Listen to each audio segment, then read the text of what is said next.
there is lots of disinformation, some of it quite gratuitous, by those who are opposed to the amendment. We are amending the Constitution. We are not changing or throwing away the current Constitution, and I think there's a difference. So this whole hullabaloo about chewing the Constitution, throwing the Constitution in the bin and that kind of stuff is all cheap talk. This is a mere amendment of the Constitution, and the fact that it is amendment number 3 means there are 2 other amendments that precede it. So really there's nothing unusual about the exercise which is underway, right? The second myth which one wants to debunk has to do with a false attempt to own, protect, and defend the Constitution as if it's a dear baby which is about to be killed by those with evil intention. Constitutions are not immutable. Constitutions are made by people, and they are meant for the people. And in any event, that matter doesn't even arise. We are not writing a new constitution. We are amending the existing one, and amending it only in respect of selective aspects about it.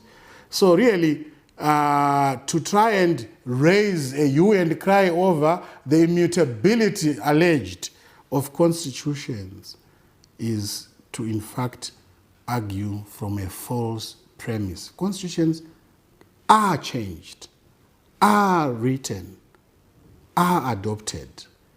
And just for your own information, let's look back at history. 1890. It was the BSA company's law, company law, which ran this country as a colonial product, right? Then 1894, after the fall of the Ndebele Kingdom, we had the Matabeleland Order in Council, right? Which was then meant to be the governing instrument for the newly conquered region of Matabeleland. Come 1898, we then had an amalgamation of those legal instruments to create a new legal instrument which governed the whole colonial territory of Rhodesia, hence the Southern Rhodesia Order in Council. This is 1898. Already in that very short period, between 1890 and 1898, we have 3 distinct constitutional stages, suggesting that, yes, indeed, the governing instrument changes in line with the aspirations and the trajectory of a polity. Come 1923, we had yet another one where the Rhodesians, white Rhodesians, did not want to be an appendage of the Republic of South Africa, apartheid South Africa then. They wanted to be a self-governing body. And to that extent, they also developed yet their own constitution, which was the Constitution Instrument number 4, between 1890 and 1923. That wasn't the end of the story. 1961, we had yet another one, right, which made some very nominal concessions to black voters.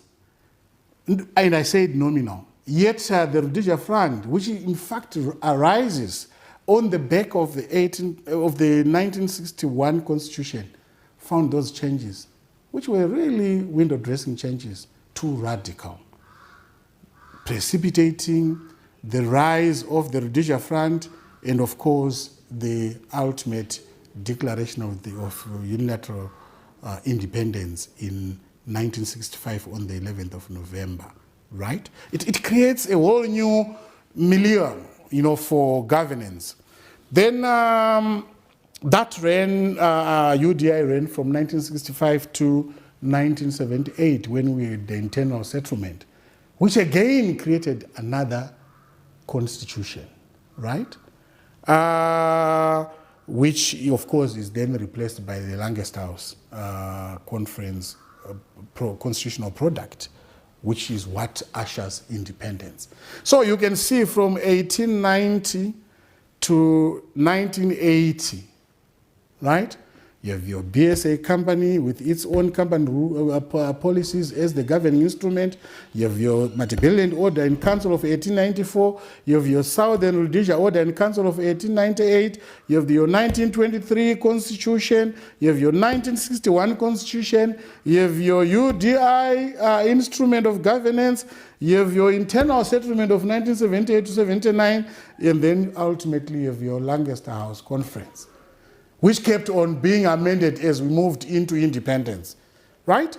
Such that, I mean, by the time we then get to 2013, sorry, Lancaster was the most amended constitution Zimbabwe has ever experienced. And that tells you the pressures of governance, the pressures of citizen aspirations, and how these were translating into further amendments and changes to the constitution. So let's move away, dear Zimbabweans, from this myth of thinking that the constitution is immutable, it is changeless, it is timeless. It isn't. It's a document which changes as and when the milieu, the governing milieu changes to ensure that it is always an expression of the aspirations of the people. So there should not be any debate about constitutional changes, let alone amendments, which are just a minuscule within a broader document we call a constitution, right? So really, from the perspective of government, this is a normal process. This is an ordinary process which, all things being equal, should not be a basis for contention in this country. Let's also remember the genealogy of the amendment number 3. It starts as an intention or a wish of the youth. It morphs into an intention of a province. It radiates from being a wish of one province to being a wish of 2, 3, 4, 5, 6, 7, 8, 9, until we get to 10 provinces.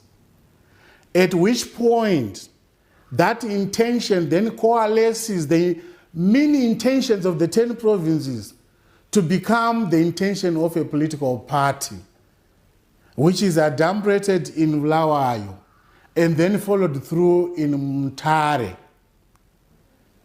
But an intention, it still remains. Until Mutare gives a resolution enjoining the Secretary for Legal Affairs to proceed with Godspeed to do a draft for consideration by government. It is at that point that a bill is then introduced and debated in cabinet. And once cabinet took it, it meant it was now part of the government legislative agenda. What it means for you and I as civil servants is that once cabinet pronounced itself on that bill and did so in a way that embraced it, it meant all of us civil servants were bound, because it now became a government agenda, right? Now we move from cabinet decision to the tabling of the bill in parliament, right?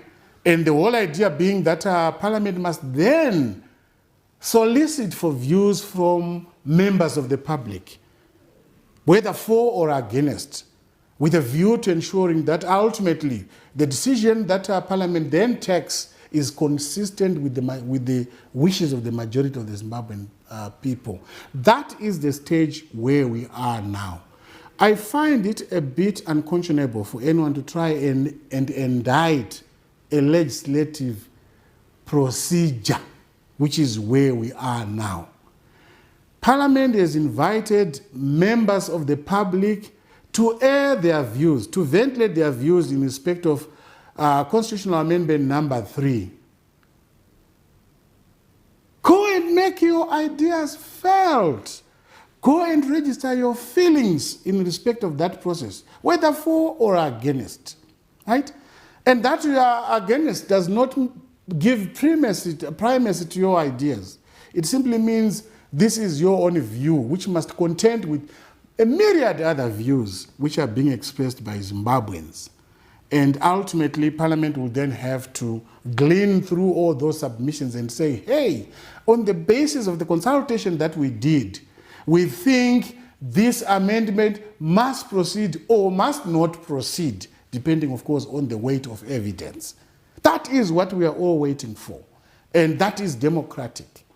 The third myth, which I want to explode, relates to what is termed usurpation of voting rights from the public by transferring the election of the president to Parliament. I wonder whether this is just sheer mischief or short memory, amnesia if you want. Those who were old enough to participate and follow proceedings of 2013 will know that even after the referendum, that outcome of the referendum still had to be processed through Parliament. What that means is that a referendum does not usurp the power of Parliament. It simply provides a popular basis for legislative action. Otherwise, a law, the body which is recognized as responsible for any changes, be they at the level of the primary law or at the level of subsidiary laws, is Parliament, right? So really, you can't place the referendum in opposition to Parliament. You can't. You just cannot. Because the referendum does not give you a result that writes the Constitution. It is Parliament which is mandated to do so in terms of our law. So really, there shouldn't be any argument at all in respect of that matter, right? Then we move on to the next issue to do with the election of the president, right? Again, is it a matter of mischief or short memories? Between 1980, right? And when we then went into the era of executive presidency, the president of Zimbabwe was not elected. I served under the first president of Zimbabwe, Reverend Kenan Banana. He was not even, it was not even an issue in electoral terms because he was ceremonial, right? Again, I served under the second president of Zimbabwe, this time who was now executive, and this is about 1988, if I'm not mistaken, right? It is at that point that there was some argument to say, to the extent that a president makes executive decisions, wouldn't it be better for us to then broaden and deepen our sense of democracy by ensuring that he too holds an elective office, right? This was unique to Zimbabwe. It was not a constitutional precept or a best practice from elsewhere in the world. Because there are very few countries where presidents are elected. Very few countries, if you mention them, if you want to mention them, right? So really, it's a decision which the Zimbabweans did, right? And from 88 moving to 2023, right? We have seen what having an elective presidency does to national cohesion, does to electoral politics in this country. And this same country which made the presidents elective is now debating whether or not this system serves us well. That's the debate which we are waiting, whose outcome we are waiting for. And for anyone to try and run ahead of that debate, to try and give us a hellfire vision of what would happen in the event that that elective element is dropped. I mean, that's just too gratuitous, right? Let's wait for the consultation process. Let's get the outcome and let the majority prevail, and then we proceed accordingly. So really, the upshot of it is that there is nothing unusual about what is happening presently. And let me state, this is not the constitution which is being changed. It is an aspect of it which is being amended. And not the first one, and not even the last one. We've had 2 more amendments. We are going through the 3rd one. We might go through the 4th one, 5th one, who knows, the 10th, right? And that is very much consistent. I am so happy that there is one foreign government which has since pronounced itself on the matter, right? And Britain, your country which doesn't have a constitution, has made its position very, very clear and known to all and sundry. The minister in charge of overseas development made it very clear that the issue to do with the constitution and all the amendments that are deemed necessary is a sovereign question for the Zimbabwean people. This is a voice from one of the oldest states we have in the world. Where are we getting it from?